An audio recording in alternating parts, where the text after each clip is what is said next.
ಶುರು ಮಾಡಿದ್ದು 2.5 ವರ್ಷ ಆಯಿತು. ಏಕೆ ಮಾಡಿದ್ರೆ ಅಂದರೆ, ನಾನು ಒಂದು ಸಣ್ಣ ವ್ಯಾಪಾರಿ. ಈ ವ್ಯಾಪಾರದಲ್ಲಿ ಅನೇಕ ನಮಗೆ ಟೆನ್ಷನ್ಸ್ ಇರುತ್ತೆ.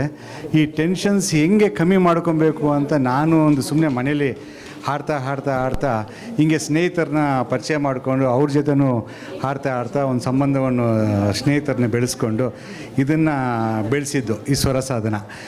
ಹಾಗಾಗಿ ಯಾರಿಗೂ ಹಾಡೋಕ್ಕೆ ಬರ್ತಾಯಿಲ್ಲ. ನನಗಂತೂ ಹಾಡೋಕ್ಕೆ ಬರ್ತಾ ಇರಲಿಲ್ಲ ಸ್ಟಾರ್ಟಿಂಗಲ್ಲಿ, ಏನೇನೂ ಗೊತ್ತಿರಲಿಲ್ಲ. ಹಾಗಾಗಿ ಇದನ್ನು ಇವರ ಜೊತೆಗೆಲ್ಲ ಸೇರಿಕೊಂಡು ಅವರು ನನಗೆ ಹೇಳ್ಕೊಟ್ಟು ಆ ಥರ ನಾನು ಬೆಳೆದು ಈ ಒಂದು ಸಂಚಿಕೆ 25ನೇ ಸಂಚಿಕೆವರೆಗೂ ತಂದು ನಿಲ್ಲಿಸಿದ್ದೀನಿ. ಇದೇ ಥರ ಎಲ್ಲರ ಸಹಕಾರ ಬೇಕು ನನಗೆ. ಇನ್ನೂ 50-100 ಒಂದು ಸಂಚಿಕೆ ಆಗೋವರೆಗೂ ಜೊತೆಗಿದ್ದು ಎಲ್ಲರೂ ನನ್ನ ಜೊತೆಗಿದ್ದು ಸಹಕರಿಸಬೇಕು ಅಂತ ನನ್ನ ಹಾರೈಕೆ. ಹಾಗೆ ಭಾಗ್ಯ ಮೇಡಮು ಅಷ್ಟೇ, ಅವರು ಒಂದು ಸಹಾಯದಿಂದ ನನಗೆ ಈ ಒಂದು ಕಾರ್ಯಕ್ರಮ ತುಂಬ ಅನುಕೂಲವಾಗಿ ನನಗೆ ನಡೆಸ್ಕೊಡ್ತಿದ್ದಾರೆ. ಅವ್ರಿಗೂ ನನ್ನ ಹೃತ್ಪೂರ್ವಕವಾದ ಧನ್ಯವಾದಗಳು. Thank you.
ಈ ಸ್ವರ ಸಾಧನ 2.5 ವರ್ಷ ಆಯಿತು ಈ ಒಂದು ಸಂಚಿಕೆಯನ್ನು ಸ್ಟಾರ್ಟ್ ಮಾಡಿ.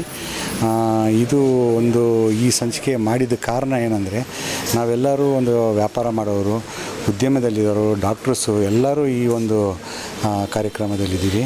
ಏನಕ್ಕೆ ಮಾಡಿದ್ವಿ ಅಂದರೆ, ನಮ್ಮ ಒಂದು ವ್ಯಾಪಾರ ದೃಷ್ಟಿಯಲ್ಲಿ ಎಲ್ಲ ಮುಗಿದ ಮೇಲೆ ನಮಗೆ ಒಂದು ಬೇಕಾಗಿರೋ ಒಂದು ಖುಷಿ ಮತ್ತು ಒಂದು ಎಂಟರ್ಟೈನ್ಮೆಂಟ್ ಅಂದರೆ ಹಾಡು. ಬೇರೆ ಯಾವುದೋ ನಮಗೆ ಅಭ್ಯಾಸ ಇಲ್ಲದಕ್ಕೋಸ್ಕರ ಇದನ್ನು ಒಂದು ಅಭ್ಯಾಸವನ್ನು ತಗೊಂಡು ಈ ಒಂದು ಸ್ವರ ಸಾಧನ ಅಂತ ಇದನ್ನು ನಾವು ಈ ಥರ ಎಲ್ಲ ನಮ್ಮ ಒಂದು ಸ್ನೇಹಿತರೆಲ್ಲ ಸೇರಿ ಇದನ್ನು ಒಂದು ಬೆಳೆಸಿದ್ದೀವಿ. ಇದು 25ನೇ ಸಂಚಿಕೆ ಆಗಿದೆ. ಹಾಗೆ ಎಲ್ಲರೂ ನಮ್ಮ ಒಟ್ಟಿಗೆ ಇದ್ದು ಎಲ್ಲರೂ ವ್ಯಾಪಾರ ಮಾಡೋರು, ಡಾಕ್ಟರ್ಸ್ ಆಗಲಿ, ಇಂಜಿನಿಯರ್ಸ್ ಆಗಲಿ, ಅವರ ಕೆಲಸವನ್ನು ಮುಗಿಸಿ ಈ ಒಂದು ಕಾರ್ಯಕ್ರಮವನ್ನು ಬಂದು ಅವರೊಂದು ಸಮಯವನ್ನು ಕೊಟ್ಟು ನಮಗೆ ಒಂದು ಸಹಕರಿಸ್ತಿದ್ದಾರೆ. ಇದೇ ಥರ ನಡೀಲಿ ಅಂತ ನಾನು ಎಲ್ಲರೂ ಹಾರೈಸ್ತೀನಿ. ಈ 1ನೇ ಸಂಚಿಕೆ ಕಳೆದ 1ನೇ ಸಂಚಿಕೆಯಿಂದ ನಮ್ಮ ಗಾಯಕರು ಸ್ಟಾರ್ಟಿಂಗಿಂದ ಯಾರು ಹಾಡಲಿಕ್ಕೆ ಅಂತೂ ಯಾರು ಉದ್ದೇಶದಿಂದ ಬಂದಿಲ್ಲ, ಯಾರು ಹಾಡ್ತಾನೂ ಇರಲಿಲ್ಲ. ಈ ಒಂದು ವೇದಿಕೆ ಎಲ್ಲರೂ ಒಂದು ಅವರವರ ಒಂದು ಎಕ್ಸ್ಪೀರಿಯನ್ಸು ಹಾಡನ್ನ ಕಲಿತು ಒಂದು 25ನೇ ಸಂಚಿಕೆ ತುಂಬ ಅದ್ಭುತವಾಗಿ ಹಾಡ್ತಿದ್ದಾರೆ. ಎಲ್ಲರೂ ಚೆನ್ನಾಗಿ ಹಾಡ್ತಿದ್ದಾರೆ. ಇದನ್ನು ನಾನು ಅವರಿಗೆಲ್ಲ ಒಂದು ಅಭಿನಂದನೆ ಕೋರ್ತಾ ಸಲ್ಲಿಸ್ತಿದ್ದೇನೆ ಅಷ್ಟೇ.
ನನ್ನ ಹೆಸರು ಭಾಗ್ಯಶ್ರೀ. TV9 ವಾರೆಂಟಲ್ಲಿ ನೀವೆಲ್ಲರೂ ನೋಡಿರ್ತೀರಿ.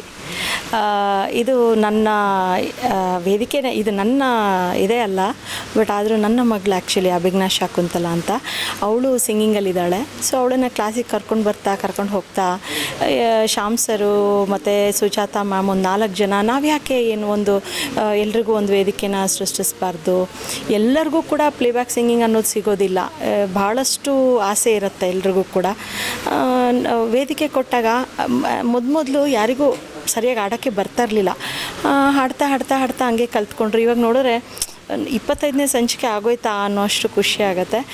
V are very proud. Shyam ಸರ್ಗೂ ಕೂಡ ನಾನು ಧನ್ಯವಾದ ಹೇಳಬೇಕು. ಯಾಕೆಂದರೆ ಪ್ರತಿಯೊಂದು ಸಂಚಿಕೆಯಲ್ಲೂ ಕೂಡ ದುಡ್ಡುಗಳು ಶಾರ್ಟೇಜ್ ಬರುತ್ತೆ, ಎಲ್ಲ ಹಣವನ್ನು ಕೂಡ ಶ್ಯಾಮ್ ಸರ್ ಕೈಯಿಂದ ಹಾಕ್ತಾ ಇರ್ತಾರೆ.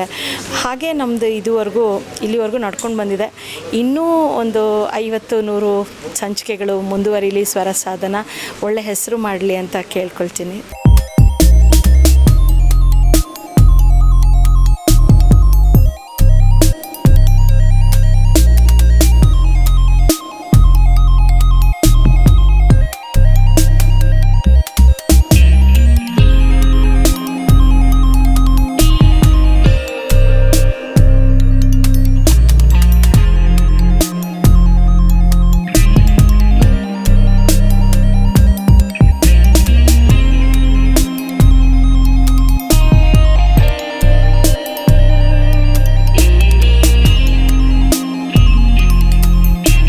ನನ್ನ ಹೆಸರು ಅಭಿಜ್ಞಾ ಶಾಕುಂತಲ ಅಂತ, ಆ್ಯಂಡ್ ನಾನು 9th ಸ್ಟ್ಯಾಂಡರ್ಡಲ್ಲಿ ಓದ್ತಾ ಇದ್ದೀನಿ. ಆ್ಯಂಡ್ ಟು ಬಿ ಆನೆಸ್ಟ್, ಸ್ವರ ಸಾಧನ ಇದೆಲ್ಲ ಒಂದು ತುಂಬ ಒಳ್ಳೆ ಆಪರ್ಚುನಿಟೀಸ್ ಕೊಡೋ ಸ್ಟೇಜ್ ಅಂತ ನಾನು ಭಾವಿಸ್ತೀನಿ. ಯಾಕಂದರೆ ಎಲ್ಲರಿಗೂ ದೊಡ್ಡ ಸ್ಟೇಜಸ್ ಸಿಗೋಲ್ಲ, ಯಾಕಂದರೆ ಸರಿಗಮಪ ಆ ಥರ. ಸೊ ಮೇ ಬಿ ಈ ಥರ ನಮ್ಮ ಟ್ಯಾಲೆಂಟ್ನ ಆಚೆ ಹೊರಗೆ ಹಾಕಿ ಆಮೇಲೆ ನಾವು ಆ ಥರ ಸ್ಟೇಜಸ್ಗೆ ನಾವು ನಮ್ಮನ್ನು ಪ್ರಿಪೇರ್ ಮಾಡ್ಕೊಳ್ಳೋಕ್ಕೆ ತುಂಬ ಒಳ್ಳೆ ಆಪರ್ಚುನಿಟಿ ಅಂತ ಹೇಳ್ತೀನಿ. I am very grateful. Thank you.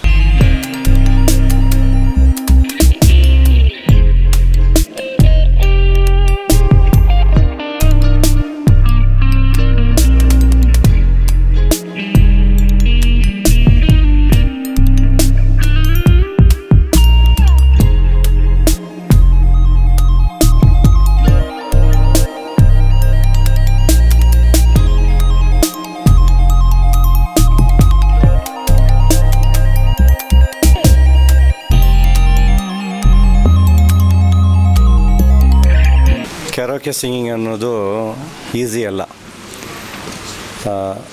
Playback singing ಆದರೆ ಏನಾಗುತ್ತೆ, ಬೇಕಾದಷ್ಟು ಟೇಕ್ ಇರುತ್ತೆ ಅಲ್ವಾ, ಕರೆಕ್ಟ್ ಅಲ್ವಾ? ಸೊ ಎಲ್ಲಾದರೂ ಒಂಚೂರು ತಪ್ಪಾದರೂ ಕೂಡ ಅಲ್ಲಿ ಕಟ್ ಮಾಡಿ ತಿರ್ಗಾ ಹಾಡನ್ನ ರೀಟೇಕ್ ಮಾಡ್ತಾರೆ. ಆದರೆ ಕೆರೋಕೆ ಸಿಂಗಿಂಗು ಅಷ್ಟು ಈಸಿ ಅಲ್ಲ. ಲೈವ್ ಆಗಿ ಬಂದು ಪ್ರೇಕ್ಷಕರ ಮುಂದೆ ಹಾಡೋದು is not a joke. And ನಾವೆಲ್ಲ ಪ್ರೊಫೆಷ್ನಲ್ಸ್ ಅಲ್ಲ, ವಿ ಆರ್ ಆಲ್ ಪ್ರೊಫೆಷ್ನಲ್ಸ್ ಅಲ್ವೇ ಅಲ್ಲ. ನಾವು ಬಂದು ಸ್ಟೇಜ್ ಮೇಲೆ ನಿಂತು ಈ ಲೆವೆಲ್ಗೆ ಒಂದು 25ನೇ ಸಂಚಿಕೆ ನೋಡಿ ಜನಗಳಿಗೆ ಬೇಜಾರಾಗಬಾರ್ದು ಅಂತ ಹಿಂದ್ಗಡೆ ಆ ಒಂದು ಹಾಡಿನ ಕ್ಲಿಪ್ಪಿಂಗ್ಸ್ ಕೂಡ ನಾವು ಕೊಡ್ತಾಯಿದ್ದೀವಿ ಜನಗಳು, so that they can connect. ಈ ಹಾಡು ಏನು ಹಾಡ್ತಾ ಇದ್ದಾರೆ ಆ ಹಾಡಿಗೂ ಮತ್ತು ಆ ಕ್ಲಿಪ್ಪಿಂಗು ಕನೆಕ್ಟ್ ತೊಗೊಂಬರೋ ಥರ ತೊಗೊಂಬಂದು ಭಾಳ ಅದ್ಭುತವಾದ ಇದು ಸಂಚಿಕೆ. ಇದು ಶ್ಯಾಮ್ ಸುಂದರ್ ಅವ್ರು ಭಾಳ ಕಷ್ಟಪಟ್ಟಿದ್ದೀವಿ, ಎಲ್ಲರೂ team is a great team. ಇನ್ನೂ ಇದು 100ನೇ ಸಂಚಿಕೆ ಖಂಡಿತ ಹೋಗುತ್ತೇನೋ, ಪ್ರೇಕ್ಷಕರೆಲ್ಲ ನಮ್ಮ ಒಂದು ಪ್ರೋತ್ಸಾಹದಿಂದ ಖಂಡಿತ ಇದು ಹೋಗುತ್ತೇನೋ ನಂಬಿಕೆ ನನಗಿದೆ, ವಿಶ್ವಾಸ ಇದೆ.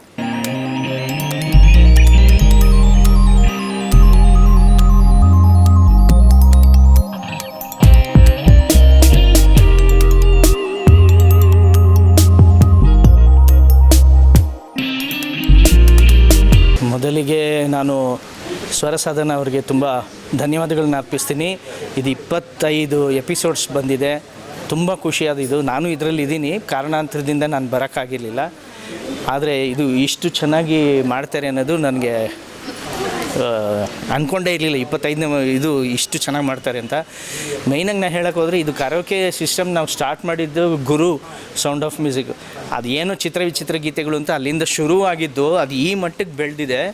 ಎಷ್ಟು ಎಷ್ಟು ಜನ ಕಲಾವಿದರಿಗೆ ಅದು ಅವಕಾಶ ಕಲ್ಪಿಸ್ಕೊಟ್ಟಿದೆ ಅಂದರೆ ಎಷ್ಟೋ ಅವರು ಬಾತ್ರೂಮ್ನಲ್ಲಿ ಹಾಡ್ಕೊಂಡಿರ್ತಾರೆ ಅಂಥವ್ರಿಗೆಲ್ಲ ವೇದಿಕೆ ಕಲ್ಪಿಸಿ ಒಬ್ಬೊಬ್ಬರು ಸಿಕ್ಕಾಪಟ್ಟೆ ಪ್ರತಿಭಾವಂತರಿದ್ದಾರೆ. ಅದು ಬಾತ್ರೂಮ್ಗೆ ಸೀಮಿತ ಆಗಬಾರ್ದು, ಎಲ್ಲರಿಗೂ ಗೊತ್ತಾಗಬೇಕು. ಎಸ್ ಪಿ ಬಾಲಸುಬ್ರಹ್ಮಣ್ಯಂ ಒಬ್ಬರೇ ಅಲ್ಲ, ಸುಮಾರು ಜನ ಅವ್ರಿಗಿಂತ ಚೆನ್ನಾಗಿ ಹಾಡೋರು ಇದ್ದಾರೆ, ಅವಕಾಶಗಳಿಲ್ಲ. ಸೊ ಈ ಮುಖಾಂತರ ಅವ್ರಿಗೆ ಅವಕಾಶ ಗಿಟ್ಟಿಸೋದ್ರಿಂದ ಇದು ಯೂಟ್ಯೂಬಲ್ಲಿ ಹಾಕಿ ಗೊತ್ತಾಗಲಿ ಜನಕ್ಕೆ. ಸೊ ಅವ್ರಿಗೂ ಅವಕಾಶ ಕಲ್ಪಿಸೋ ಆಸೆ ಇದೆ. ಮೇಡಮ್ ಹೇಳಿದ್ರೆ ಎಲ್ಲ ಆಗೋಗುತ್ತೆ. ಯೂಟ್ಯೂಬಲ್ಲಿ ಹಾಕಿಸಿ ಇದನ್ನ ಅಪ್ಡೇಟ್ ಮಾಡಿ.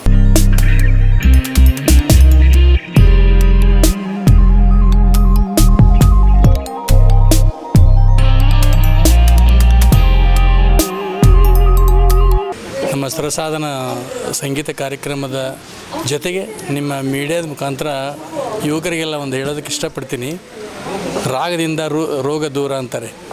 ಹಾಡಿ ಹಾಡಿ ರಾಗ ಬಂತು, ಉಗುಳಿ ಉಗುಳಿ ರೋಗ ಬಂತು ಅಂತ.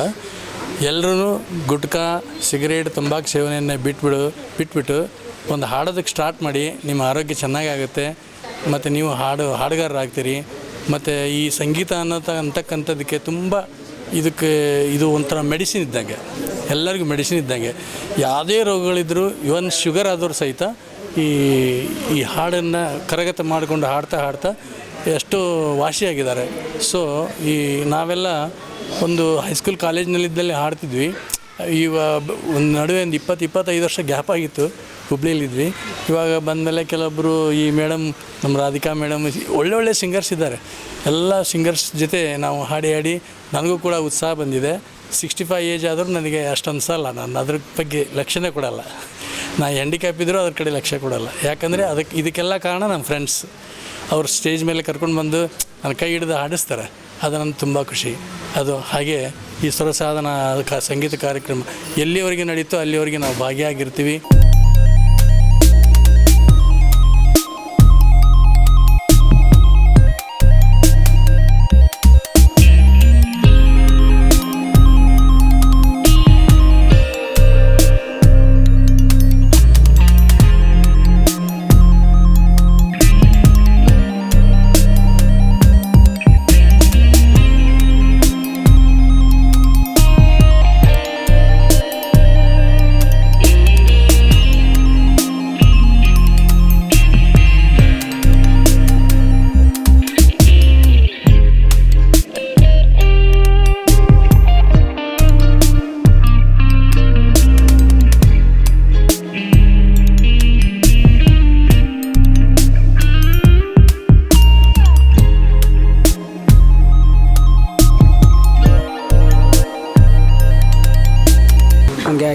ನನಗೆ ಹಾಡೋದಕ್ಕೆ ಬರ್ತಿರಲಿಲ್ಲ.